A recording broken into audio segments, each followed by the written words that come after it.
अब वह कहीं नहीं थी। मेरे पिता कहते थे, जो कहीं नहीं होता, कभी कभी वो हर जगह होता है। सिगरेट के धुएं को अपने फेफड़ों में ही रोक देने की कोशिश करते हुए मुझे पिताजी की यह बात याद आते ही खांसी आ गई, जिससे धुआं अंदर से बाहर आकर हवाओं में घुलते हुए गायब होने लगा। और मैं उल्टा यह सोचने लगा कि धुएं की तरह ही हवाओं में घुला इंसान कहीं नहीं होता। एक चित्रकार होने के नाते मैं भावुक जरूर हूँ, लेकिन उसे दो आदमियों से प्रेम करते और उन्हें छोड़ देने के बाद भी मुस्कुराते देख उसकी इस निष्ठुरता को उसके होने तक मैं भी जीता रहा। अपने पहले प्यार को वह कैंडल लव कहती थी। शाम मोमबत्ती रोशन होने के बाद वह आता था और सवेरे की मोमबत्ती बुझने से पहले तक ही रुकता था। मैं उन दिनों 15 साल का था। माली हालत ठीक नहीं थी, सो उसके और दूसरों के घरों में रोज सुबह फूल बेचने जाता था। एक दिन फूल लेते हुए उसने मुझसे पूछा था कि दिन में तुम्हारे ये फूल मुरझाए और रात में खिले हुए क्यों लगते हैं।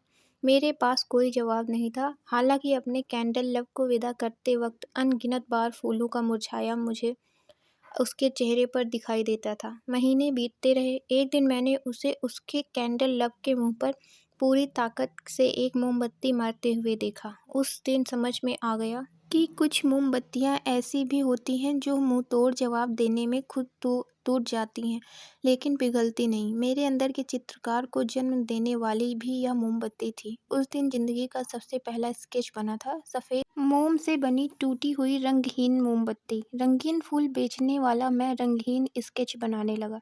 उसकी बात करें तो कुछ ही दिनों में मैंने देखा कि उसकी मुस्कुराहट लौट आई और उसने मोमबत्तियों की जगह चिराग जलाने शुरू कर दिए। उसका दूसरा प्यार पहले प्यार के 3 सालों बाद आया। तब तक मेरा पेशा भी तोड़े हुए फूलों के निश्चित रंगों से ऊपर उठकर कैनवास पर अनदेखे रंगों के नकाब उतारने तक पहुंच चुका था। मेरे 4 चित्र उसने खरीदे भी थे। खरीदे क्या थे, मैंने जब जब भी फूलों के चित्र बनाए उसे दे दिए। बदले में उसने जितना भी धन दिया सिर झुकाकर ले लिया।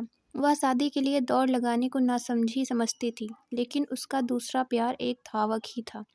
वह प्यार होने के कुछ सालों बाद का वह दिन मुझे भी अच्छी तरह याद है, जब उसने मुझे अपने गले से सोने का हार उतार कर दिया और कहा कि एक ऐसा चित्र बनाऊं जिसमें वह धावक दौड़ कर कहीं और ना जा सके। लेकिन मेरे पास ऐसी कोई कल्पना नहीं थी। मैंने उसका हार उसे लौटा दिया और वह पूरी रात मेरे कंधे पर सिर रखकर सिसकती रही। अगले दिन सवेरे उसने मुझे खामोशी लेकिन फिर उसी चिर परिचित मुस्कुराहट के साथ विदा किया। उस धावक के प्रति उसकी यह निष्ठुरता मुस्कुराहट मुझे बहुत अच्छी लगी। उसके बाद मैं नियमित उसके घर जाता रहा। हम बातें करते, लेकिन मैं कभी उससे अपने आप को नहीं कह पाया। उसकी निष्ठुरता से डर भी लगता था। कल शाम पता चला कि मकान की छत से गिरने से उसकी मौत हो गई और आज उसी मकान में सिगरेट की कश पे कश लेते हुए मैं उसकी तस्वीरों को देख रहा हूँ। एक चित्र मेरे हाथ लगा, जिसे मैंने ही अपनी कल्पना में उसे ग्रामीण चुनरी पहनाकर बनाया था। मैंने उस पर लगी मिट्टी साफ की तो पीछे की फ्रेम की तरफ उसकी लिखावट उभरने लगी। उत्सुकता सी हुई और मिट्टी हटाकर मैंने पढ़ा। उसने लिखा था, काश मेरी रंग उतरती चुनरी में तुम रंग भर सकते। कैसे चित्रकार हो तुम, तुम्हें रंग भरना भी नहीं आता। और मैंने सिर उठाया तो स्पष्ट देखा कि वह मेरे सामने खड़ी थी, एक रंगहीन बिना मिट्टी की आत्मा। और मेरे होठों पर वही मुस्कुराहट तैरने लगी, जो आज उसके पारदर्शी होठों पर नहीं थी।